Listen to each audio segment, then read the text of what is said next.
guys, welcome back to my kitchen. Nagluto tayo ng sinigang na isda guys. Ilagyan natin siya ng kamatis, ng luya, ng sibuyas, ng talong, beans, at itong ating paboritong labanos. Isama na rin natin ang isda guys. Nilagyan ko lang siya ng tubig at ng asin. Naglagay din ako ng sili guys.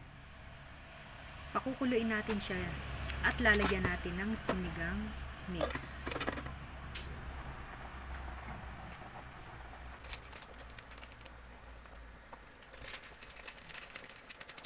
Naglagay din ako ng konting lemon guys para mas maasim, mas masarap. Gusto kasi namin yung kinikilig kami sa asin. At naglagay din ako ng karagdagang gulay.